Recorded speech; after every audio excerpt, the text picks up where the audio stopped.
So tonight's speaker is Henry Grabar. He's a staff writer at Slate. He has been cited by the White House, and he is a Harvard LEOB Fellow. He published a book last year. I think it's excellent. If you haven't read it, there's some links around to order it through bookshop.org. And without further ado, Henry.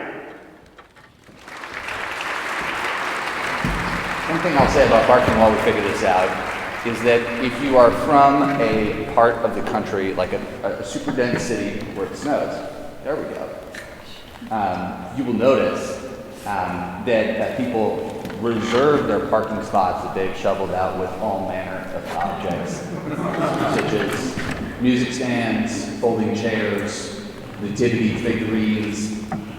And I've always imagined that the implication of these objects is that you would be beaten with this object if you were to take the parking space. It's like kind of a statement of intent. And it's hard to imagine another domain in which the city government basically endorses vigilante justice as a practice, but that's kind of what this is. So, in fact, in Boston, which is where I'm coming to you today from, there's I saw that as a city councilman, they tried to limit this practice to 48 hours after a snowfall. And he said, in objecting to this idea, he said, this practice of saving the spaces, dibs or savesies or whatever you call it, he said it speaks to the basic principle of what it means to be an American. He said, like the gold miner and like the gold miners and the pioneers, residents have a right to stake their claims. And I think many of us feel that sense of attachment. There is a kind of expectation in this country around parking, which is that that the perfect parking space has three qualities. And those are that it be free, that it be convenient to your destination, ideally within 10 feet of the door you're trying to enter into, and that it be immediately available at the moment you arrive. And I think of this as America's parking trilemma, which is to say, you can never achieve all three of these objectives at the same time and maintain the place that you're actually trying to park at. I'm sure you can think of many places around Rochester that fulfill two of these three objectives, but actually hitting all three is virtually as difficult as finding this pot of gold at the end of the rainbow. Next slide.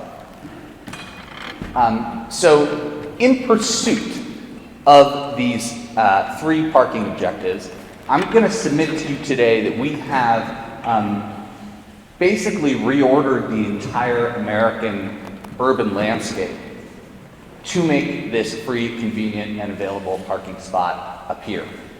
Without success, but it hasn't stopped us from trying, and I will submit to you that the pursuit of this perfect parking space is the determinant of this country's architecture, urbanism, environment, transportation patterns, and the location of housing, and even neighborhood politics, since parking is so often one of the first things people bring up at a community meeting when at the prospect of new neighbors or a new business.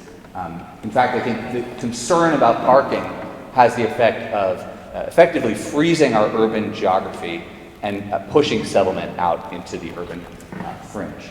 And as a result, we've found ourselves, we've actually made it illegal to build neighborhoods like this, which, ironically, tend to be some of the most expensive places to live in this country. And in their place, we have built, next slide, neighborhoods that look more like this. And as you can see, what the determinant, the two differences is the inclusion of all this parking. And the same thing has happened to our commercial neighborhoods, which used to look like, next slide, this, and now look a little bit more like, next slide, that. So one of the things I want to explore first is to figure out how we got here. So, next slide. The parking problem is basically as old as the road itself. But it got a lot more complicated with the arrival of the automobile, and in particular automobiles that could be stored outside for great lengths of time. I saw a quote from a woman in 1920s Muncie, Indiana, who said that she had bought a car before she installed indoor plumbing because she said, you can't go to town in a bathtub. Which, fair point, and the result of that practice and our immediate affection for this new mode of transportation was interminable traffic jams in virtually every city.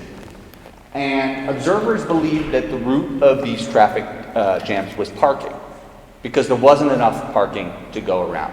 As you can see in these photos, double parking and people looking for parking both served to limit the flow of traffic so much that it seemed that streets might just grind to a standstill. And you have to remember at this time there were also horses and trolleys and bicycles and all sorts of other people competing for this space as well. So, next slide. One of the results of this was after the Great Depression and World War II, when the time came to finally revisit the question of America's ailing cities, one of the first things on the agenda was how to provide more parking. And when I was researching my book, I came across this cartoon from the Los Angeles Times. This is 1945, and you probably can't see it from here, but this hulking gorilla looming over downtown Los Angeles is portrayed as the downtown parking problem, which I thought, given all the issues we're dealing with as a society at this moment in time, was downtown parking really the most important thing? Yes, it was. And it would remain so for some time. There was a widespread concern that the lack of parking downtown was not only strangling traffic, but was going to kill cities themselves and lead to widespread suburbanization as residents and employers and business owners and everybody else flocked out to the suburbs in pursuit of free parking. And if the city were to just finally provide free, available, and convenient parking for everyone who wanted it, everything would be okay. Next slide. Of course, that's not what happened. In the pursuit of this perfect parking space, many cities virtually destroyed the very thing that had made them cities in the first place. This is a good example. This is Denver in 1940 and 1970. This is an urban renewal project, but it's part of a kind of three-part approach to solving the parking problem. And those three things were, number one, urban renewal. Number two, massive public investment in lots and garages. And number three, requiring every new building or every new business to have its own parking in proportion to whatever the business was. And these requirements are collected in books of parking requirements or parking minimums. And they exist in almost every city in America, including here in Rochester. And lest you think that this photo represents artistic license, next slide. That's an actual satellite photo that shows you what that space ended up being used for in Denver, which is, of course, parking cars. And I think we can all agree, looking at it now, that this represented a poor decision on the part of the city managers. Next slide. And so the most important one of these actually turned out to be this change to the building code, which required all this parking to accompany every new use, because this really baked in parking to every single piece of American architecture and urbanism. This meant that we were no longer able to build the types of neighborhoods that I was showing you earlier simply because of all the parking. Now, why is this? It's because parking both costs a lot to build and it takes up a lot of space. And so the fantasy that every single urban use can have its own proprietary parking at no greater cost to the city turns out to be just that, a fantasy. Next slide. But let us also admit that these laws worked wonders in creating lots and lots of parking for everybody, to the extent that few of us pay to park, at least directly, at either our homes or our offices. Here you see Atlanta, Los Angeles, Seattle, and Philadelphia. And at least I would say, in the case of Los Angeles and Philadelphia, those are definitely cities where people routinely complain about how difficult it is to park, in spite of the fact that in, for example, LA, there is now more space dedicated to parking than there is to the streets and the freeways put together.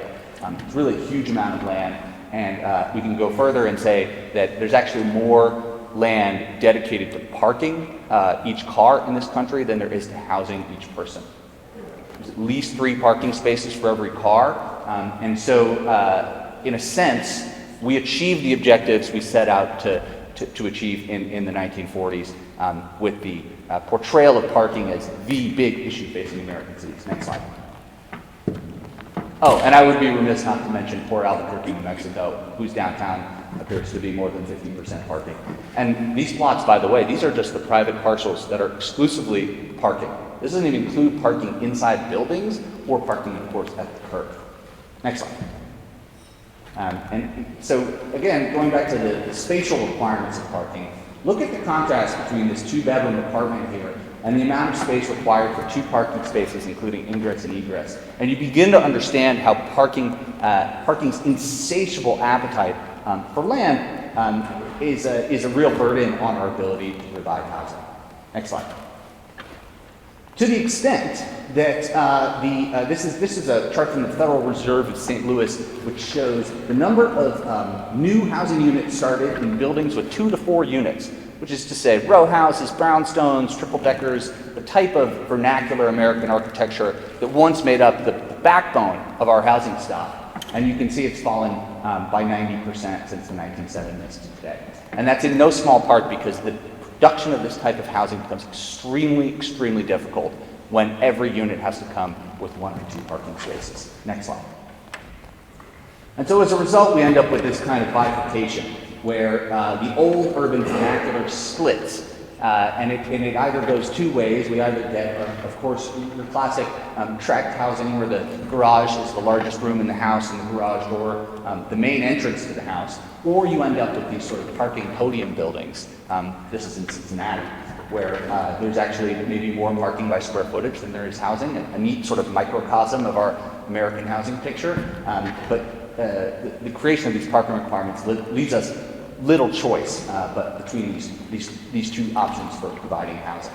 And this type of housing at left, by the way, has sometimes been referred to as missing middle housing. And it's been all but eliminated from the American housing repertoire, and I think has caused great harm to our cities in that regard. Next slide. This is an illustration of how exactly these parking rules affect the type of development you get. In the beginning, of course, when there's no parking required, you end up with something that looks a little bit like Broadway in Rochester, a bunch of 2-story buildings with maybe a shop or a coffee shop on the bottom floor and office or housing on the top. But even if you begin to require a little bit of parking, you really chip away at your ability to create that coherent, continuous street wall. And once you get down to 1 space per 250 square feet, which is about the standard requirement for a shop in American City today, you end up with something that looks like this. Many cities require 1 space for every 100 square feet for restaurants, and then of course you end up with Taco Bell urbanism. And I think what's sad about this is if you were to look at this and I asked you which of these 4 you prefer aesthetically, which one looks like a nice place to be, you probably would pick the one on the upper left, right? I mean, this is why Walt Disney, when he built Disneyland, was trying to recreate this kind of lost small town vibe that we had made illegal to build. And it's ironic that it remains such a popular tourist destination because it's exactly that kind of building that we've made illegal to build in most of our cities and towns. Next slide. So we've ended up with something that looks a lot more like this. Talked a little bit about the consequences of parking on housing, but I also want to address how it affects transportation. When you have all this parking, it serves as a massive, massive subsidy for people to drive. And as a result, you end up with lots and lots of people driving where they might not have before. And furthermore, you end up with an urban environment that is so full of parking that it becomes very, very difficult or even dangerous to use other modes of transportation, including, for example, mass transit, biking, or walking. Nobody would want to do those things here because not only have you created, through all this parking, a kind of low-density environment, but you've also created one that would be maybe even impossible to effectively serve with transit and certainly hard to cross the street. Next slide. And then finally, I would be remiss if I didn't also address the environmental effects of all this parking, which is almost so obvious it doesn't need to be said, but by consuming so much land, we have made parking a massive contributor to the urban heat island effect. Parking affects, of course, the activity of birds and bugs and bees. It causes stormwater to flood people's houses and pushes all the rainfall into the sewer system instead of allowing it to soak up on ground. And the flip side of that is that much less water is absorbed into aquifers than it would be if we were paving slightly less land.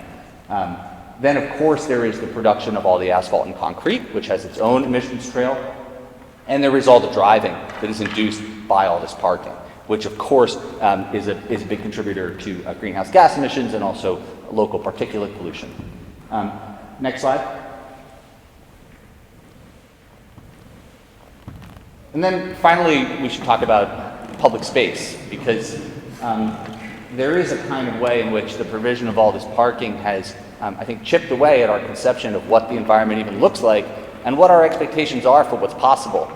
This is like a popular internet meme that I'm sharing with you, and it serves to underline the difference between the way we build things in America and the way people might build things in Europe. But I don't think this is quite fair to us Americans, because in fact, we ourselves have a rich tradition of building lots of places that look more like this. And if you close your eyes, you can imagine what an urban environment built before parking became the #1 priority might look like. And it might look something like, next slide, like this, which is Broadway in Rochester. So, next slide. Speaking of Rochester, I wanted to pull up this map of downtown Rochester because it shows the amount of parking that occupies the downtown. I think when we talk about the pursuit of the perfect parking space, obviously this has affected Rochester's development in a really fundamental way. Rochester has about 28,500 parking spaces for 120, 130,000 people. That's basically one space for every 4 people in the city. Just for comparison's sake, I pulled up the statistics for downtown Boston.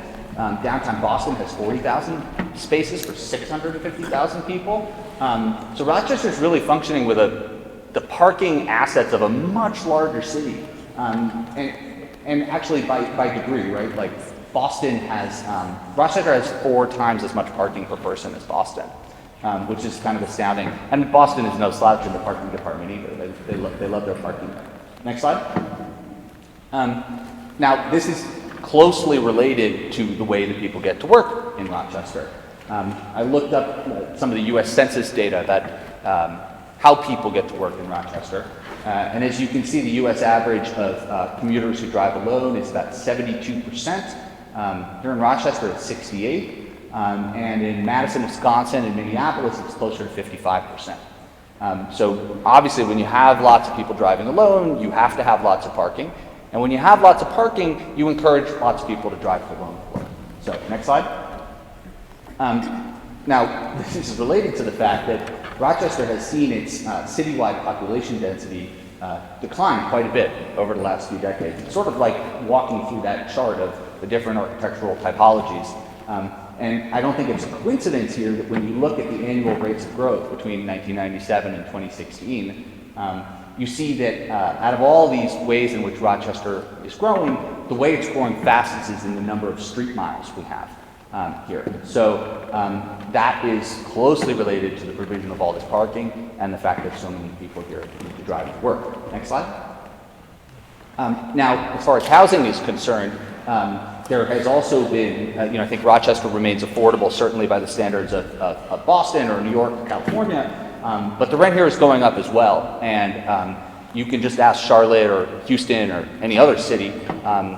It doesn't take long for a quote-unquote affordable place to become expensive if you don't keep the pressure up, building more housing, making it possible for more people to live there. And this is especially true, next slide, in a place that's growing as fast as Rochester is, right? This is Olmsted County population projections from the Coalition for Rochester Area Housing, and you can see that we're on a pretty steep trajectory here in terms of adding residents, which underlines, I think, the importance of figuring out a way to get the housing transportation balance right. And I submit to you that parking is really at the core of that question. Next slide. Because, and this is a projection here from the 2018 study report. This is talking about the growth of Rochester under the Destination Medical Center plan. And it says, if access to downtown workers, if access by downtown workers continues to be accommodated by providing parking for users who utilize a single parking space for the full duration of a work shift, the DMC plan estimated that 80 acres of surface parking, equivalent to 7 city blocks of 9-story parking structures, would be needed in the future. So that's just an astounding amount of parking that you are under pressure to build over the next 20 years. And I would argue that you are, to some extent, you and the rest of this country, existing with this sort of Maslow's hierarchy of needs pyramid with parking as the base need, right? And this idea that until we satisfy the perfect parking space need, we can't get to these other priorities, including a diversity of housing types, a walkable city, attractive architecture, and a sustainable environment. When in fact, it's precisely the pursuit of that free, convenient, available parking that is making it difficult to achieve these other objectives. Next slide. So there's a plan. Don't worry, there's a plan. And the plan is to move from approximately 70% of commuters coming downtown in a car by themselves now to under 50%. And this goal was for 2035. So it's pretty ambitious. A lot more people riding the bus, definitely more people riding bikes. This is ambitious, but it's not impossible. And this is what's needed to stave off building, again, 80 acres of parking in a downtown that, as you saw, already has some pretty substantial parking assets. So how are we going to do this? Next slide. Well, here are some policy ideas that were in the Rochester Comprehensive Plan, and it turns out that people like the plan. I mean, that's the good news here. Focused development within areas that already have sewer, water, and streets. Encourage greater transportation choice. Encourage higher density mixed-use development. Encourage more housing downtown. All of this stuff holds really, really well. People like all of these ideas. Next slide. And I submit to you today that to achieve these ideas, you are going to need to think again about how you provide parking. And that's actually an artist's representation of me talking to you today. And indeed, I think parking, because it lies at the intersection of transportation and land use, is key to getting some of these goals in shape. And I've separated these into 3 different categories. First one's about policy. Second one's about land use, and the third one is about what the streets look like here. Next slide. So first, policy. Obviously, you're fortunate to some extent in Rochester to have one enormous employer that has a lot of influence over the way people commute to work. In many downtowns, there's lots of different employers, and coordinating between them can be really difficult. But because the Mayo Clinic has so many parking spaces downtown and so many people use them, they have a lot of power to shape the way people get to work. And in particular, I think they have power to encourage people to drive a little less than they do now. And I'm going to pull up some potential parallels to other institutions that have really tried to make this change. When I was thinking about this, I spoke to Dorothy Fennell, who used to do transportation demand management for the Longwood Collective in Boston, which is where the Harvard Medical School is. And she said, it's really hard, and you have to throw everything at the wall and see what sticks. And I say that by way of, it might not be easy, but there's a lot of things to be tried. And Dorothy was just telling me that the other day, she was convinced that Boston, which had recently introduced electric bikes in its bike share program, that not enough workers were trying them out because it felt like a foreign technology they didn't know how to use. And so she got an electric bike demonstration, and she offered workers at the medical center free ice cream to ride an electric bike. And sure enough, she found lots of people were interested in trying out an electric bike in exchange for ice cream, and we'll see if those habits stick. But sometimes you got to get people to try new things.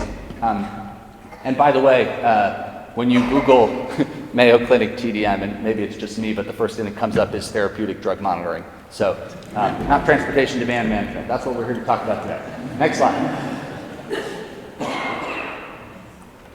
So one parallel I wanted to put up is the University of Wisconsin, because they are considered a model in this department in terms of how they manage to get people out of cars. And in particular, I want to call attention to one policy that they've put in place, which is having people pay for parking. It turns out that paying for parking is the greatest determinant of whether people decide to drive or not. And by providing lots of free parking, there's a lot of subsidy going into encouraging people to drive. And what the University of Wisconsin has done is they've established these annual parking permits. It's not that much money. It might not even cover the cost for the university of providing these parking spaces. But as Clark Kerr said of the University of California, a university is a collection of sort of disparate faculty held together by a grievance over parking. So you do have to be careful with this stuff.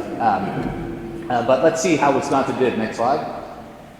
They say that they have basically used these policies to get to pretty much the lowest number of parking spaces per employee at all these peer universities. And now, obviously, colleges and universities are different than medical centers. I don't think you guys probably wouldn't get down to 0.18 here, but I do think that's an interesting point of comparison, and that just goes to show what can happen when you start making people pay for parking. Next slide.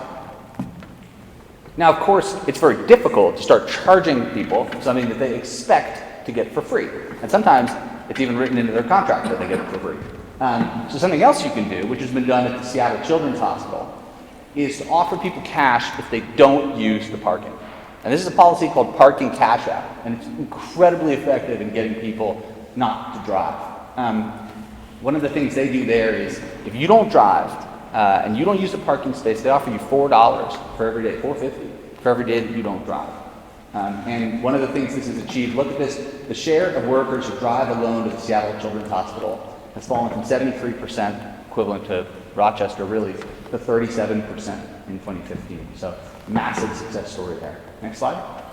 And then there's MIT, which is just down the road from me. Now, MIT has done something interesting, and they've showed that it's not just how much you charge for parking, but it's also how you charge for it. What they do at MIT is they used to have a monthly parking fee.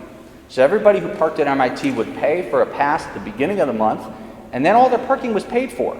And so the incentive was very much on the side of, I might as well drive every day because I've already paid for this parking space. But at MIT, they replaced this, and they said, from now on, you pay every day you drive instead of every month. They didn't change the amount, they just divided the monthly amount by the number of days. And what they found was that the share of drivers driving alone fell by 8% in 2 years, just from shifting that way of paying. Because it's equivalent to the cash out program, where for an employee, now all of a sudden, there's real benefit for you in making that decision to ride a bike, to take the bus, to carpool, etc., on a daily basis. Next slide. And in fact, there have been studies of this. Unless you think this study is biased, it comes from a little something called the Federal Highway Administration. No interest in mass transit there, but they are interested in trying to get people to drive less so that they can spend less money building more roads. And what they've concluded is that if you put in place these policies, all related to parking, nothing in here about funding more buses or building more bike lanes or any of this stuff, nothing in here about remote work. They say that if you put in place these parking policies, including, for example, paying for employees' transit costs and giving them cash for every day they don't drive, they project that the VMT in Boston would fall by 18%, which is really substantial for just a small change in parking policy, and then one that for employers might not even cost anything, because the amount of money you're giving to the employees not to drive might allow you to save money on providing parking. And indeed, that's what happened in MIT's case. When the parking demand fell by 8%, they were able to take a 400-space garage that they'd been planning to demolish and replace, and they were just able to demolish it and build housing in its place. Next slide. And of course, I just want to reiterate that this is possible, right? Change is possible. I'm from New York originally, and every time something gets proposed in New York, people say, well, that couldn't work here because New York is different. And I think that's a very common impulse in a lot of cities to say, whatever's been tried elsewhere might work elsewhere, but things are a little different here for reasons X, Y, and Z. But I wanted to bring up Boulder, Colorado, because look at this share of single occupancy vehicles coming downtown and how it's fallen. And in particular, the moment between 1996 and 2003 fell by 15%. So Boulder's considered a model case in terms of its approach to parking. They have paid parking downtown. It's in publicly owned garages that serve both employers and local businesses. And they also have bike lockers, free transit for downtown employees, state-of-the-art infrastructure for bicycle commuters and buses. And I think partly as a result, they have a really vibrant downtown. And one reason for that is while drivers may want in the moment to park directly in front of the place they're going, it's actually really good for your downtown if drivers don't park right in front of where they're going. Because the longer they walk from that parking space to where they're going, the more they pass by small businesses and the more likely they are to stop in, spend money, participate in the life of their community. So getting people walking downtown is important, and sometimes even something like the location of the parking can be a crucial piece of that. Next slide. Second, I want to talk about land use, right? Because we can make all the institutional policy we want, but the best way to get people not to drive is to make it possible for them to live near the place they work, live near the place they shop, live near their gym, live near the park, etc., live near school, right? Now, this is a chart of population-weighted density for 4 cities. Tried to pick a few different types. You got your old northeastern city, you got Minneapolis, and then you got 2 pretty sprawling cities in the American South. And I thought this was an error, but I'm gonna put it up because I've been told it's not. Next slide. That's where Rochester sits on this population-weighted density chart. And that just goes to show that there's really a lot of room here for new housing. And if the new housing were built closer to, for example, jobs, that is absolutely the most effective way to get people to stop driving so much. Now, why can't housing be built close to jobs? Well, one of the major impediments to the construction of infill housing, as I mentioned, has been the requirement to provide all this parking. Next slide. The good news is there are lots and lots of cities in this country that are very concerned with precisely this issue, encouraging more infill, dense housing close to jobs and amenities to decrease the amount of miles people have to drive every day. And if you look at these, this is a map from the Parking Reform Network. The red dots on this map represent the cities that have basically all in the last 5 to 10 years gotten rid of their rules about providing parking entirely. They've decided we're going to let developers figure out how much parking to provide with their projects, and we're going to see what happens. Now, when I started working on this book, I was thinking, okay, we know that there's zoning for parking in the zoning code. But it's possible that all the parking that gets built because that's what people want. Totally plausible. The average American household, median American household owns 2.2 cars. So of course all this parking gets built. But however, since then we've undergone this amazing natural experiment. We've had these laws disappear, including in Minneapolis and St. Paul and Duluth. And now we're beginning to see whether this parking was provided as a result of preference or just because it was required by law. Next slide. Turns out developers given the choice, build a lot less parking than they used to. And in fact, often they build just enough parking for the people who live in that development, instead of building all that excess we were talking about earlier, 3 spaces for every car. This is a study out of Champaign, Illinois, where you can see before 2015, when this ordinance took effect, developers were building about 100 parking spaces per acre, about 105 parking spaces for every 100 apartments. And since then, that ratio has dropped to 31 spaces for every 100 apartments. And the number of apartments they're building per acre has risen from 95 to 170, almost doubling the density of housing in this college town. Now, of course, college towns are to some extent anomalous. They have a lot of elasticity in the question of how much parking needs to be provided, because most of these, a lot of these residents are 18 to 22, and they're coming from home and they're making a decision about whether to bring a car, and this is very influential on their decision about whether to bring a car. Next slide. But it's more broadly generalizable to different places, and this is what we keep seeing with this reform, is that in city after city, when this starts to happen, developers build less parking. They right-size the parking to accommodate the actual needs rather than what's written into the law. These laws, by the way, are designed to be conservative. They're designed to provide enough parking for the peak moment of demand, so that no one ever has to look for a parking space. And it's, in that way, it's by design, very much by design, because parking is empty most of the time. So when Seattle got rid of these requirements around its transit corridors, what did developers do? They built 17,000 fewer spaces than the old rules would have required. And this was over a 5-year period. So 17,000 spaces at the going rate of a Seattle garage, this was the savings of $500 million, which means that in Seattle, the cost of doing development, of building housing, went down by $500 million for these 26,000 units. And that brings more entrants into the field, makes building housing cheaper, and eventually down the line, makes housing cheaper for renters, buyers, etc., for all of us. Next slide.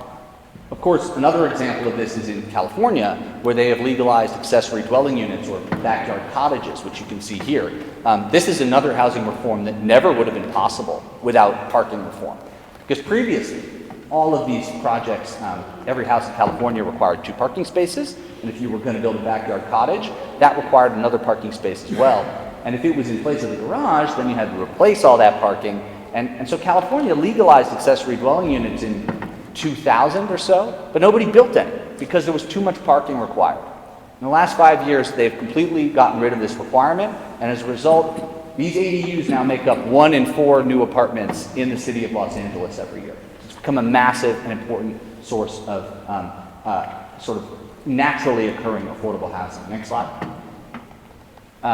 More broadly, I think one of the big results of this reform is you're seeing a greater diversity of housing types, a greater diversity of buildings. You're beginning to see a return to the type of urbanism that we were able to build in the early 20th century before we put all these laws in place. And in particular, you're beginning to see a return of mixed-use projects, right?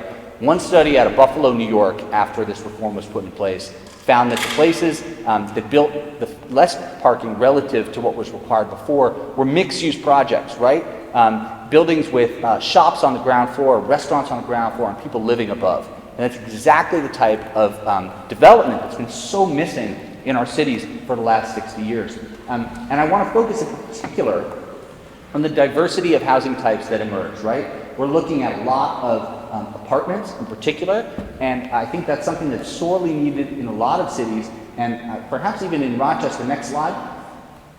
Because this is the expected change in households here in Rochester over the next couple decades. The largest categories of growth are in married couples without children, people living alone, and then in particular people living alone who are over 65 years old. So these are 3 groups for whom the typical 2,500 square foot suburban home with the picket fence is perhaps not the perfect housing match. For years, of course, our development system has only been providing this type of thing.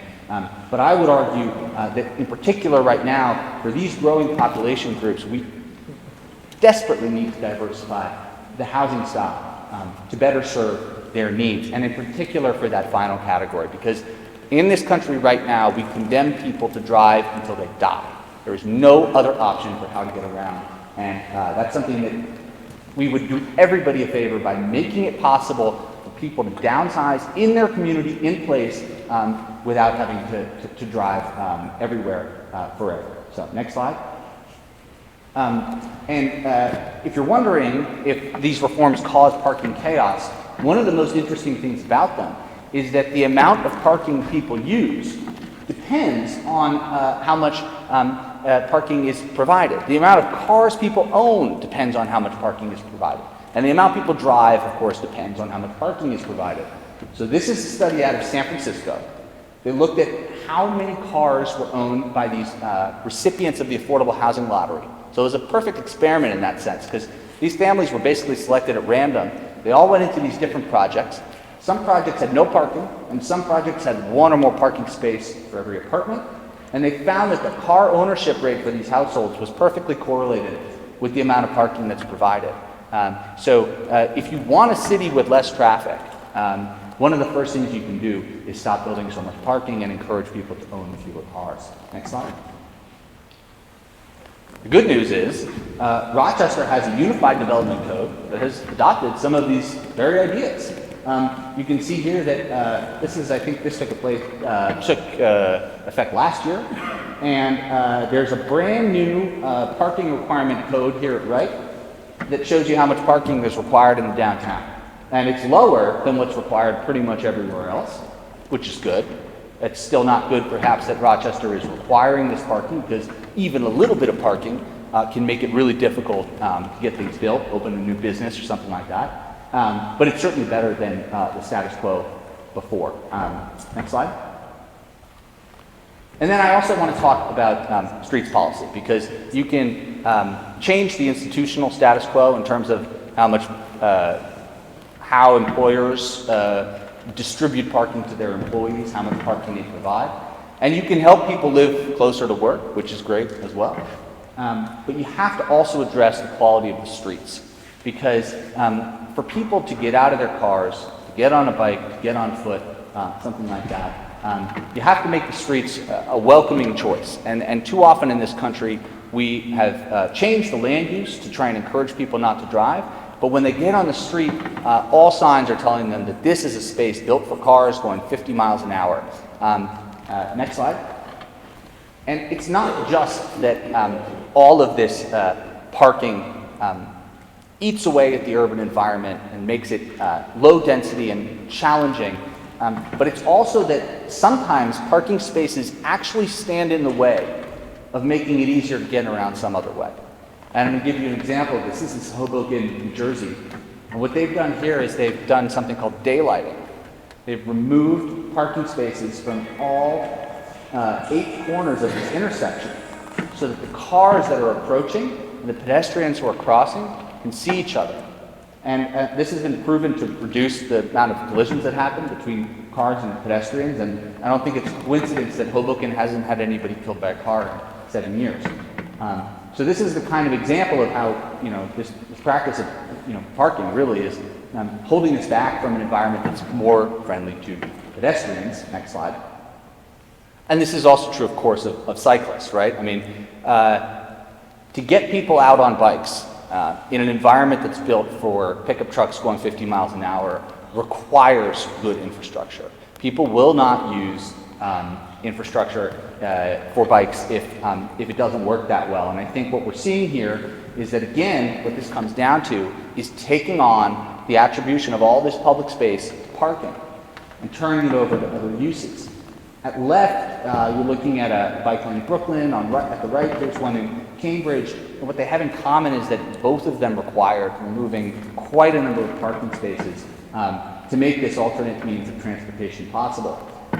Now, you might be thinking Rochester has already built a lot of bike lanes, but I just took a walk around the block before I came here today. Next slide. This is like, I wasn't even looking for this. I had like a slide ready to go and everything, but this is like one block, and it's like, if you're riding a bike, the provision of this type of bicycle infrastructure for me is worse than nothing, because it has you in the bike lane and then it has you veering into traffic, which is actually worse, I think, for your safety than maintaining a solid, a straight line in the lane, right? And this is the status quo here. And I think if you're going to achieve that goal of getting that percentage of people biking to work up from 7 to closer to 12, you're absolutely going to need to provide better infrastructure. And I think that's really important. And sometimes I get it as a driver, you look out the window and you see this and you think there's green paint everywhere. But as somebody riding a bike, when you're in one of these lanes and then all of a sudden it ends and you're thrust into traffic or there's somebody parked in it, it doesn't feel like the infrastructure is being provided to you And people are going to be certainly reluctant to make use of this and try and make their commute that way. Next slide. And then, of course, there's the bus. I mean, I know that you all have bus rapid transit on the brain, but this is obviously a major use of street space that requires rethinking the value of the curb lane for parking. Now, you might not have a lot of permanent downtown parking on streets, right? But this curb space just gets used for parking. That's the way people think of it. They think of it as a place to park their car. And one of the ways that we can send a message to people that we want to encourage them not to drive, in addition to charging for parking, is by providing fast, frequent, and reliable transit service. And that's very difficult to do when the transit runs in traffic with the rest of the cars. That sends a message that you should be driving, actually, that is the better choice for you. And so this is Boston, but you could pick any city around the world. Every city is trying to a greater or lesser extent, make it possible for the buses to run better by taking away this curb parking lane and allocating it for buses. But it only works if nobody parks there. Again, if this lane is full of parked cars, then it's worse than nothing, because the bus then has to veer and merge into moving traffic to keep going, and it ends up maybe being slower than it would have been had it just been in traffic the whole time. Next slide. And then I also want to talk, of course, about the curb. I watched the presentation of the Rochester parking management team, and I think you're in good hands. I think they understand the insight of the man who invented the parking meter, who was an Oklahoma City newspaper man in the 1930s, and he had this flash of insight when he looked out the window and he saw that all the spots on the block were full, and they were full at 8 a.m. from people who worked in the nearby buildings, and they parked there first thing in the morning, and they parked all day. And when people showed up to visit the local businesses, to go to a doctor's appointment, to buy a dress, they found there was no parking available because the employees had taken all the best spaces. And his idea with the parking meter wasn't actually to produce profit, contrary to this advertisement. It was merely to manage this precious interface and to find a way to get those employees, the ones parking for a longer amount of time, a little further away, amortize the cost of that walk to and from the parking space over the course of their 8 hours in the city, and give people who wanted to park for a shorter amount of time great access to the curb. Now, in recent years, this has become a very popular policy in a lot of cities, not just trying to charge the right price for curb parking, which is certainly happening in Rochester, where the curb is more expensive than the garages, as it should be, but also thinking about who else needs this curb, right? I mean, we talked about buses, bikes, pedestrians, all of those people, all of those uses can benefit from better curb policy, but so too can people who are dropping off goods, for example, right? I think there's often a complaint that parking meters are inequitable because free parking is not good for the poor. But I think for people who work with their cars, who do these jobs of delivering the goods, who do the jobs of fixing the locks, fixing the pipes, all this stuff, it's just as important to be able to find a parking space when you need it. In fact, more important than it is to park for free, because time is money. And if you can't find a parking space directly in front of the place where you need to unload something for a store, then you're going to double park and you risk getting a $100 parking ticket and holding up traffic and everything. So it's really important to create this space at the curb to have a properly functioning city. And then again, I think there's this concern that as we try and encourage people to walk further from the parking to the place that they're going, that we create a hazard for people with disabilities because they don't have the access that they used to have to the place they're going. And I don't see it this way, because I think as you begin to get rid of some of these discretionary car trips, you're actually creating more room in the city for the people who need to use their car. That includes your plumbers and locksmiths, but it also includes people who really need parking spaces for people with disabilities. And in fact, in Cambridge, where I live, since there's so few parking spaces being provided off-street, they have on-street spaces that are reserved for people with handicap placards. And I think that's a great system, and in fact often puts somebody who might not be able to walk a long distance in a much better position on the street relative to the place that they're going versus being parked in a garage. But then I think also we might question the idea that a city built around the idea that car ownership is a passport to everything you need to do is really the most equitable way to build the city. And I want to quote here from Anna Zibar's next slide, who has this new book coming out next month, which is called When Driving is Not an Option. And Anna describes herself as a low-vision mom. She's not legally allowed to drive. And so while sometimes, of course, driving means access, it also means that a society built for driving is one in which she is deprived of her independent mobility. And so she says, unlike drivers who can grab the keys and quickly get somewhere, those of us without this privilege have spent hours and hours planning routes, coordinating drivers, waiting for buses, trying to find the most accessible and least unpleasant route to a grocery store. We've thought about the transportation system a lot. And as we're standing there, waiting for a gap in traffic and watching the bus that comes once every 30 minutes drive away before we could get to the stop, we've thought about what has to change to make things work better for us. Next one. And I want to broaden this observation, right? Because I think there's often a sense among everybody that driving represents freedom. And I certainly love to drive, love a good country highway. I think a car is a miracle. At the same time, to live in a place where you have no choice but to drive is a kind of prison. And it's not in fact a freedom to live in a place where walking is not an option, where riding a bike is not an option, where transit is not an option, where to do anything you have to own a car, and sometimes 2 or 3 per household. So while free parking may mean access, may be a subsidy, the obligation to have a car, or 2 or 3 for every household, is a huge tax, and especially a tax on the poor. Because as you probably know, the cost of automobile ownership has gone up a lot in recent years, and to say to everybody that we require you not only own this product, but pay to insure it, to fuel it, and to maintain it, just to have access to a job, to have access to school, to have access to your friends, that's not particularly equitable, and to me, that doesn't really represent freedom. Next slide. So, to get here, those of you who have seen this movie or read the book, Dune, will know that fear is the mind killer. I think fear of the parking shortage is the mind killer when it comes to urban planning. Because we are so often paralyzed at the idea that we might not be able to find the parking that we had before. And it prohibits us from achieving the things that we actually want to achieve. It goes back to that pyramid, right?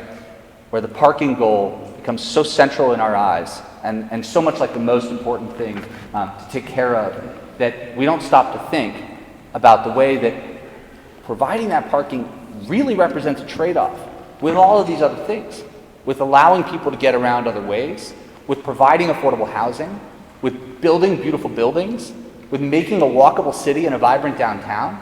All of those things are trade-offs with building as much parking as possible. And so I think part of it just involves stepping out and saying, all right, let's see what happens when parking gets a little more expensive and a little harder to find. Do we have the confidence in our city that it's a place that people are still going to want to go to when that happens? In the 1950s, most cities didn't have that confidence, and they destroyed half their downtowns to provide parking. But I think today we're seeing that, in fact, that's not the case, and that people, when they're offered this trade-off, when they're offered paid parking, but it comes with a more vibrant downtown, when it comes with lively public space, when it comes with vibrant local businesses, they say, that's a deal that I'm willing to make. Next slide. So I think we've talked a bit today about this vicious cycle of parking requirements, in which new development is required to build parking, as it is in Rochester. As a result, space is allocated for cars, regardless of how many people actually want that space. I mean, just think about that. You are not legally permitted to buy a home that doesn't come with a parking space. What if you don't drive? You have to pay for one anyway. Too bad. So this, as a result of this, we end up with this auto-centric lifestyle. We end up with a lack of choice, which we read instead as demand, and we say 72% of people want to drive alone into work in Rochester. Well, have they really been given a choice? Alternate methods of transportation are underinvested, and as a result, we need to require all this parking since everybody needs to drive everywhere. This is the cycle that we've been in here and everywhere else in this country for the last 100 years. However, there was another cycle, and it's a cycle that wasn't illustrated by the crack team at Cul-de-sac, but instead by me, so bear with me. Next slide. This could be you getting to work in Rochester 2050. And under this, I talk about the vicious cycle. This is a virtuous cycle in which actually some of this stuff is hard at first, but then it starts to get easier, right? Like, if you permit greater density, you can permit greater density because you've limited parking access to try and encourage people to get around other ways. And you can do that because not everyone needs a car to get around. And not everyone needs a car to get around because everything is closer together. And things are closer together because greater density is permitted, and so on and so forth. And this is what happens when you make these changes to the streets, is you find all of a sudden people have a reason to live downtown because it seems nice. It seems like some place you want to be at all hours of the day. Next slide. Yeah, so I didn't mention this other use of curbside parking spaces, which is, of course, the restaurants that took shape in the spring of 2020 for reasons that need not be gone into here. But the takeaway with this for me is that, again, demand for parking is elastic, and parking that was once thought absolutely essential to the survival of business, turns out they actually preferred to do something else with it once they were given that choice. Furthermore, I think this is interesting because I've talked a lot today about solving the parking problem as a kind of intricate technical puzzle about how we manage to build this housing, how people get to work, how these things relate to the provision of parking, and how we can get it straight in a kind of problem-solving manner. But there's something else here, right? There's something else here, which is that a city with slightly less parking might actually be a nicer place to hang out. And this is because, again, with so much space dedicated to asphalt, you forget about these other uses that might take shape. And so I would argue, I know that the Mayo and Bound plan talks about neighborhoods as a kind of guiding principle for what development might look like. And I think that's a good metaphor. And really a good metaphor for what a city is all about, right? Which is this kind of culture of bumping into each other, spontaneity, about sharing the space with humans and not with vehicles. And so I think that is one of the things that happens with this reform of the parking system, is ultimately you wind up with a space that people simply want to be in more. Next slide. So this one on the left is Philadelphia. They actually have one of those on every corner. And it's thinking that you could do it here in Minnesota, but you could make it hot, There would be a hot tub. And this one on the right is Paris, where they put these games here.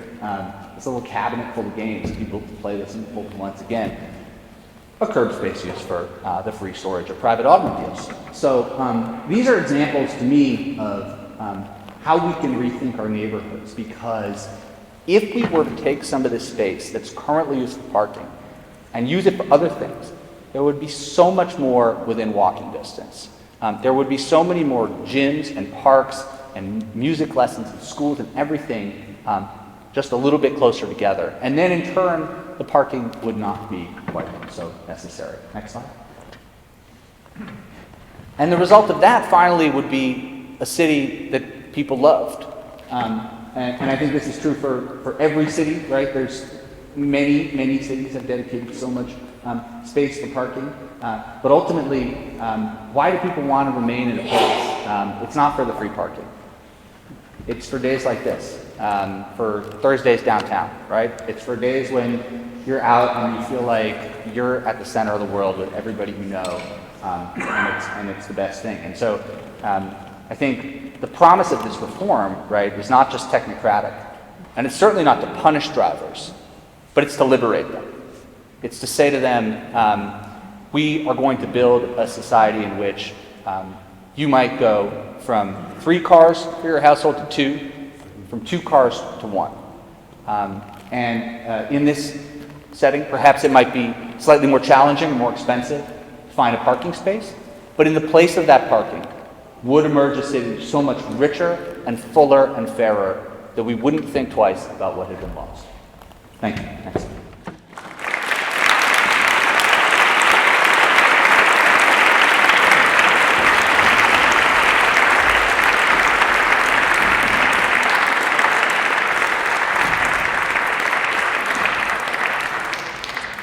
Thank you. My name is Patrick C. with Destination Medical Center. Really great to be here with all of you and with the sponsors who have joined in supporting and bringing Henry to Rochester, to our community. I want to introduce you to this audience.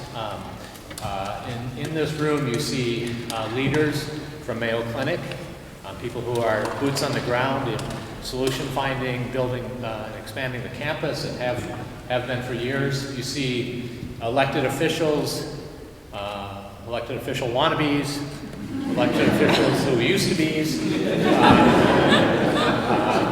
see advocates, people who have been champions of a vision for the future of the city. You see artists, professionals, really a great cross-section of our community. So that's our audience today, and those are the folks that you've been addressing. And I'm prepared to ask a few questions, but we'd love to hear from the audience as well. My question to kick this off is, what grade would you give Rochester as it sits today on the metric that you're advocating? I don't know if I'm a grade giving kind of, but I don't mean that in a pejorative way. I mean, I think it's one of the things you have going in Rochester is that your parking problem is that you're trying to lots of people want to come downtown all the time, and you're trying to find a way to get them all in here. And for a lot of places, especially cities of this size, the parking problem is the opposite. They have a lot of parking downtown that nobody wants to use. Nobody ever wants to come downtown, and that's the problem they're dealing with. Furthermore, there are several examples of places that have big institutional employers like this, where they have simply just demolished the entire downtown to build parking. I'm thinking of Newport News, Virginia. I should have put an image in the slideshow, but look it up sometime. There's like 12 square blocks of parking where there used to be a picture-perfect postcard Main Street. You're in a good position.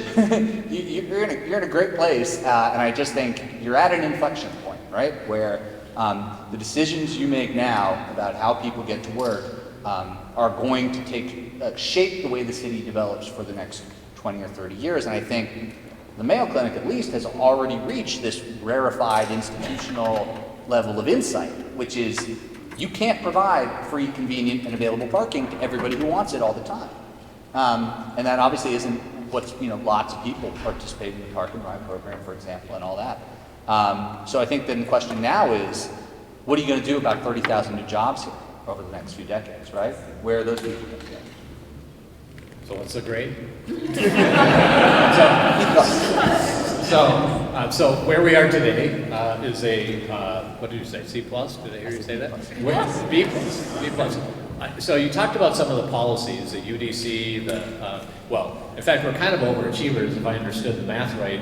We have enough parking in Rochester when compared to Boston to last us for 118 years. I just did the math. 118 years of growth in Rochester if we were to have the same downtown parking as Boston per capita. But you talked about the UDC, you talked about strategies, you talked about some examples. Do you feel promise for Rochester? Do you see a reason to be optimistic?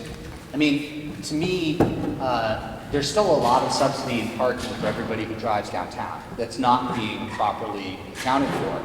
And there's very little incentive to get around any other way. I mean, I think part of the way that change happens is to properly account for the externalities associated with driving and the costs associated with providing all this parking. And until that happens, there's not really a reason to switch to any other mode of transportation. I think you look at the success of transit systems, like a bus rapid transit system. You look at the success of people biking to work. The success of all these programs doesn't depend on whether somebody likes the bus more than they like driving, or likes biking more than they like driving, because driving is almost always faster, right, than either of those modes. And so people will drive unless there's something nudging them in the other direction. And that something has to be paying for parking. And that's really the only tool that you're at your disposal to make that happen. So I think, that, again, the thing you have going for you is some of these solutions that have been tried at places like the University of Wisconsin, Seattle Children's Hospital, MIT, et cetera, as far as I know, haven't been tried here. So I'd be very curious. I think people talk a lot about demand for parking. Like I talked to the Harvard real estate group the other day. They're building this new campus in Alston for the engineering school. And I was saying to them, you know, you should really try and build very little parking. Get people to come to campus some other way. Traffic in Boston is horrendous. Housing costs are super high. Use that land to build housing. And they said basically, you don't understand. A lot of our employees need parking at work because they don't have another way to get here. And I said, look, their parking policies, Harvard's, are not state of the art. They're not at an MIT level. They're still charging annually, right? Which creates a lot of incentive for people to drive once they've bought that parking pass. And so I said, you don't even know what the real demand is, because you haven't tried any of these policies shown to offer people a proper choice between different modes of driving. So I think that, you know, the upside here, right, is that like if you were to begin to put some of these policies in place, who knows who might take you up on it, right? Sounds great. Tell me, I have a lot more questions. But I do want to give space for the audience to somebody to stand up and shout a question looking at you all. Who are you pointing? Okay, great. Come on, go for it. All right. Yeah, so a lot of the last 100 years or so, we've had really, affordable gas. And with the exception of the 1970s, I guess maybe a little naive to think that that's going to go on forever. Can you say a little bit about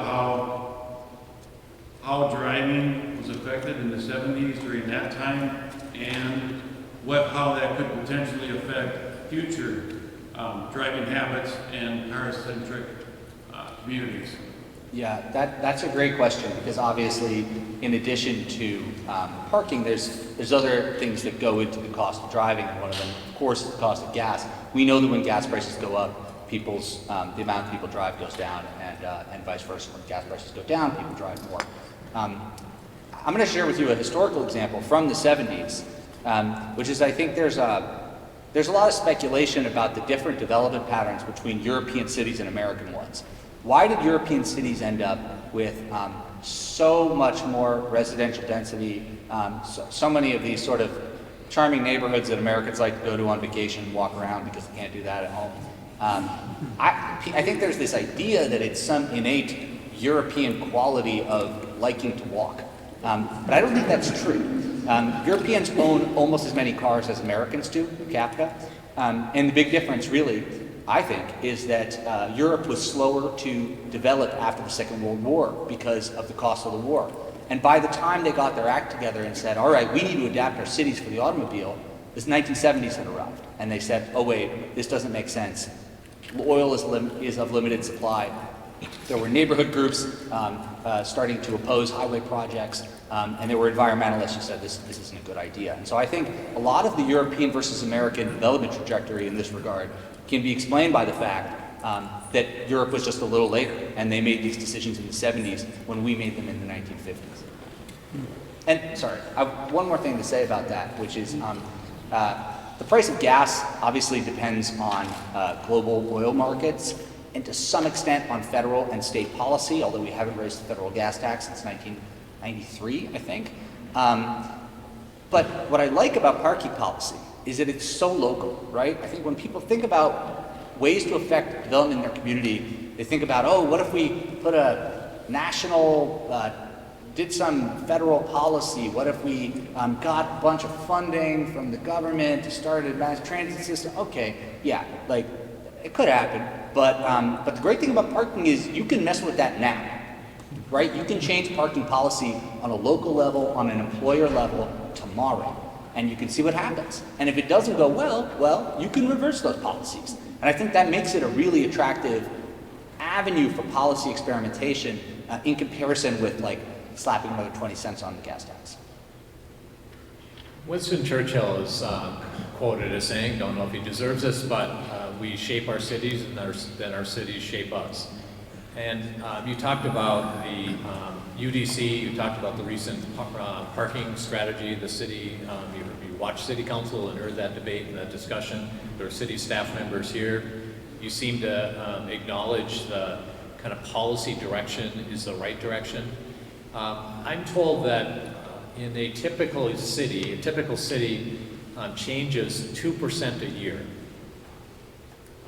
With all the change going on in Rochester and cities around the country, it still only represents a 2% change every year, and it would therefore would take 50 years to change the city to where we want it to be, perhaps. And in fact, we see that in some of your slides. Denver, over that 50-year period, went from one to another. So we all don't have 50 years to see the effect of the change that we're after. What would you recommend that we do in the next 2, 3, 4, 5 years that would be that inflection point you're talking about? What would make the difference that would compel this change that we're after? That is a really great and deep question. As a mere parking scholar, I would be hesitant to offer too much guidance, but in the parking department, I will say, I think it's like, you know how people say the best time to plant a tree was 30 years ago, but the second best time is today? I think that is true also of building a massive parking garage. The best time to not build a massive parking garage was 30 years ago, but if you did it anyway, then the second best time to not build a massive parking garage is today. And that's because building a giant garage is not only an investment of tens of millions of dollars, but it's like coal power plants in an era of climate change. You are locking in transportation patterns for the next 30 years by making that decision today. And I talked to a parking consultant who worked with Rush Medical Center in Chicago. And she was talking about how talking them out of building a new garage for Rush, when she pointed out many of their employees lived in a particular area of downtown and might be served by a shuttle service, et cetera. And she said, if you, building a garage before trying out some of these TDM strategies is like getting back surgery before doing a couple stretches. It's like you're taking an extreme and expensive solution that might not actually be necessary if you haven't tried the low-hanging fruit. And I think that low-hanging fruit here is finding a way to create some sort of incentive for employees who work downtown not to drive. And then also, and that sums up all of these different strategies, but I think maybe the lowest hanging fruit is to build a proper bicycle network, because that's another case where you might say, nobody bikes to work in downtown Rochester, present company excluded, obviously. But it's one of those cases where you just don't know what the demand is because you don't have the infrastructure that makes it possible.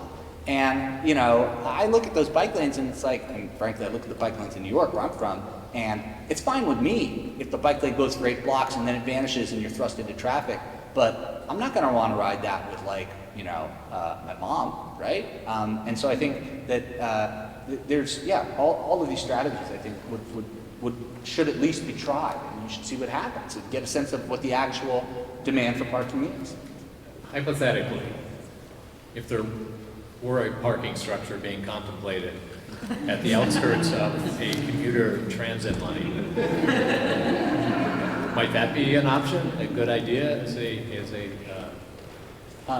It reminds me of Victor Gruen's strategy for Fort Worth. Victor Gruen was a mid-century architect who is often considered the father of them all. Southdale. Yes, what's oh, his- right, of course, yeah, there's a local angle on Gruen, and he said basically that, you know, he had this plan for Fort Worth where he was going to pedestrianize the entire downtown and ring it with garages on the exterior, so that everybody could park on the exterior of downtown and then walk from there. And this plan was considered so novel at a time when everybody else was focused on just expanding the streets, that even Jane Jacobs was like, yeah, that looks good to me. Which is kind of crazy because he was going to build like 60,000 parking spaces, but it was a different time. I think to some extent, people are going to get out of their cars at some point, right? You either get out of your car at a park and ride and you get on the bus, you leave it at home and you find some way to get from home to your office, or you leave your car right in the garage downtown. And I think you'd definitely rather have people using a park and ride and parking at a garage at that park and ride. But I think you don't want it to be a punishment. You want people to make that choice because they've evaluated the cost and benefit, and they've decided that that's the option that suits them best, rather than that being the option of last resort from people who, for some reason or another, don't have access to parking downtown. Great. Questions from the audience? Go, yeah. So you were saying that every city likes to think that they're different, and they have some explanation because they are different, why they can't do things. But can you talk about how is Rochester different from other areas? I mean, a lot of us think of it as being different, but how do you see it as being different, and how does that affect the parking and commuting?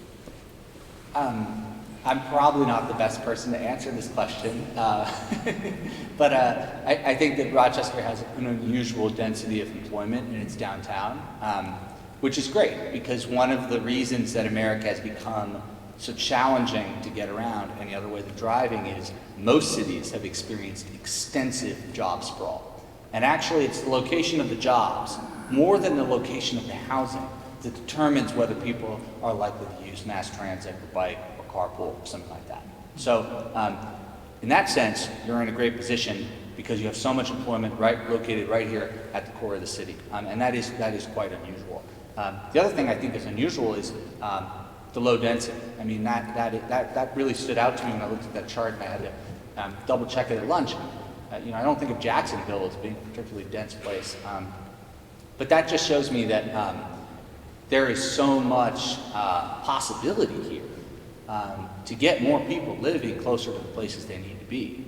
And then I don't think Rochester is exceptional with regard to the quality of its streets. I mean, pretty much every American city has a bunch of 6-lane roads where everybody drives 50 miles an hour, but I think as a place that is known for its kind of as like a health city, I think it would be really great to see more of that space dedicated for active uses, although Rochester's certainly not exceptional in that regard. I am looking at my phone not because I'm keeping up with Facebook, but rather because I have a set of questions that we've received, and I wanted to keep note of them. One question that I want to offer up is what are some new technologies that are emerging that we might anticipate that could change the transportation and mobility scene? I'm thinking robo-taxis as a potential future.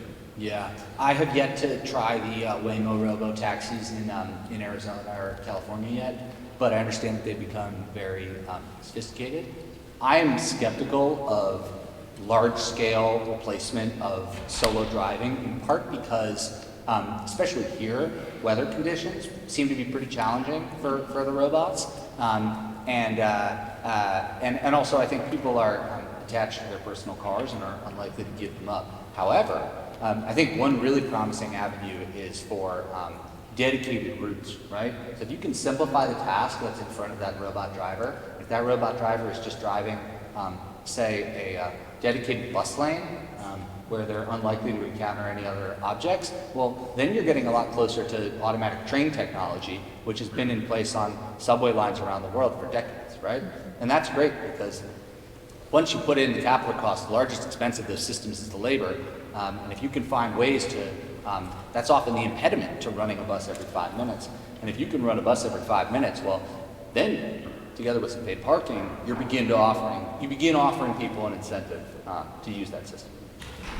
The question was asked about what you perceive or could see as what makes Rochester unique, and you mentioned the density of downtown employees and one large major employer.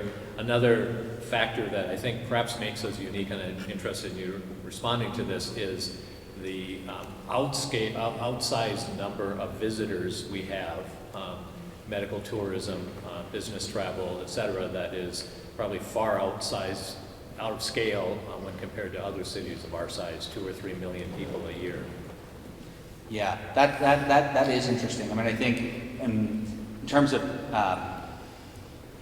urban development challenges, it's a great problem to have. Again, like Rochester has a wealth of advantages compared to like most mid-sized American cities, and having a lot of people come here is high on that list. In terms of parking policy, lots of visitors is a challenge because visitors are less likely to, for example, ride the bus. They obviously aren't going to come with a bike. So to some extent, I think it's kind of baked in that those people are going to be driving. But the advantage you have is that they can pay for parking. And I think there's a lot of places, vacation destinations in particular, that have different rates of assessment for visitors and locals. So the locals don't feel like they're paying for parking in front of their favorite restaurant. Maybe a visitor pays more. Now, maybe that has a different ethical character in a beach town where people are just going to the beach than it does in a town like this where people come to get medical treatment. But it does present an interesting possibility. And I guess to me, maybe most of all, it underlines the importance of figuring out the employee parking, because the employees commuters are so much easier to deal with because they get into patterns. They know the place really well. They can rely on systems. So if you can set them up in a new way, then you free up a lot of that parking real estate for the people who might not know the town, who might not be able to figure out the BRT system. I have one more question before we wrap up. I want to first ask if there's anybody in the room who has please go ahead. Oh, sorry. I realize some other people were waiting. Go ahead, please. Yeah, thank you so much. So obviously Rochester is pretty cold. We average 3 to 4 feet of snow per year. And it seems to me of the cold places that I've been, the Upper Peninsula of Michigan or Alaska, there is this tendency within cities to have open parking lots to be able to push snow into places after big snows. So in a way, it seems that parking policy might almost be linked in some way to snow management policy. And snow and cold also deters people from maybe taking other methods of walking or biking. So do you maybe have any recommendations for colder cities like Rochester or others, and how that relates to transportation? Yeah, that's a really interesting question. I hadn't thought about the parking lots as auxiliary snow storage spaces, although I know that there's a lot of places that have winter overnight parking bans. Rochester, one of them? Yes. Great. And that's not only for snow plowing reasons, although I'm a little skeptical because I've been in a lot of cold weather cities that don't have those bans, like Chicago or Boston. And I do wonder if that curb space might be nice to be able to use that for residential parking in some cases. But I digress. I think the main question is, does the cold weather impede the transition to other modes? And the answer is obviously yes. People are less likely to bike to work if it's 0 degrees outside. No argument there. But for that reason, in this presentation, I really tried to limit my comparisons to cold weather cities. I didn't want to tell you could be the next Santa Barbara. Boulder, Colorado, also very cold. Madison, Wisconsin, very cold. Minneapolis, very cold. And they all have lower rates of people driving alone to work than Rochester. So I'm not sure if they've got like different coat technology in those places. But like something's working. So yeah, it's definitely a challenge. But people in the South would say that they've got the opposite problem. No one's going to bike to work in Galveston. It's too hot. So, you want to ask a question? Yeah. So you mentioned that most of the occupational density is within downtown, but our municipality is spread very far out in terms of like the population density. And then also we have several corridors of, I would say like commercialism on 52 and then also Broadway. Do you foresee that as a challenge to like densification or implementing things like multimodal transportation? The low density, you mean? Yeah, like our current resources for commercials are on two sort of suburban kind of corridors, but most of our density is actually downtown. Yeah. It's interesting. I mean, I think, a lot of the time when I talk to people about parking, I talk less about commuting because the commute represents 1 in 5 trips that Americans take. And so I think you can get a little sidetracked in thinking we just have to solve this employee travel pattern question, and you ignore 80% of the trips people make, which is to get to the grocery store, to get to the park, to get to the gym, to get to a friend's house, etc. And so I think, in addition to thinking hard about the downtown question, it would be good to think about the neighborhood question as well. And I noticed that in the Rochester 2040 plan, there is the idea of developing additional commercial areas, but it's really challenging when you have a low residential density. I mean, there's only so many people who can support a shop, right? And so if you only have a couple dozen people living within reach of your bar, then you're probably not going to be able to sell very many drinks unless you get the right type of clientele. So it is problematic, but I think what you have going for you is clearly there's a really big hassle around parking that people perceive as being a significant challenge. And so I wouldn't be surprised as the development rules start to change, make it easier to build downtown, if more people say, you know what, I'm fed up with the park and ride lot. I want to walk to work, and I want to be able to, and that density in turn, I think, breeds that kind of commercial vitality. So something you said, and this will be maybe the final question, there are at least a couple of property owners, downtown business owners here in the audience, and I heard you say something that triggers a question for me. If parking is the proxy for thinking about how we get more customers downtown, is there another solution to what it would be like to have more customers to businesses in the downtown? Obviously many customers do come by car, although surveys show that business owners always overestimate the share of people who come by car and how much they spend relative to people who come on foot or by bike, perhaps because those people always come into the shop complaining about parking, whereas the bicycle commuter just comes in with a smile on his face. But I think there's two things to be said about that, and that one is, obviously, it's great for you if a client can park directly outside your business and come right in. That's great. But there's only one parking space out there, and once it's full, there's nobody else who can park there.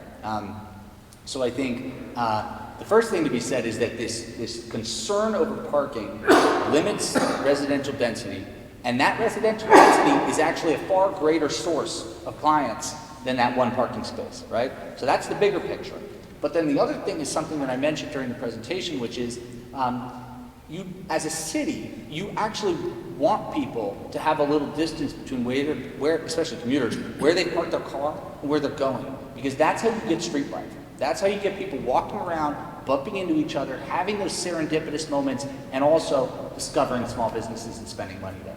And I think that's really important, and in a place where you have not like Rochester, but a place like Dallas or something like that, where every office building has its own parking lot or parking garage on the first 10 floors. That's a place where there's very little life on the street because there may be 1,500 people working in that office, but every one of them arrives in a car through a driveway ramp and then leaves through that ramp, and they don't walk around the block, and they don't do shopping nearby. And so I think to some extent, having a parking challenge, having people walking around downtown could be a blessing in disguise. Henry, you've been great. Two requests. Are you willing to stick around a bit and talk to people and Yes. answer? I'm going to be sitting out there, and if anyone has the book, I'd be happy to sign one for you, and otherwise just happy to talk parking or anything else. Would you also be willing to sign I have a parking ticket? It'd be great if you have like a get out of jail free card in your I pocket. think you can show that book to the judge. And, Please join you can do service. Please join me in thanking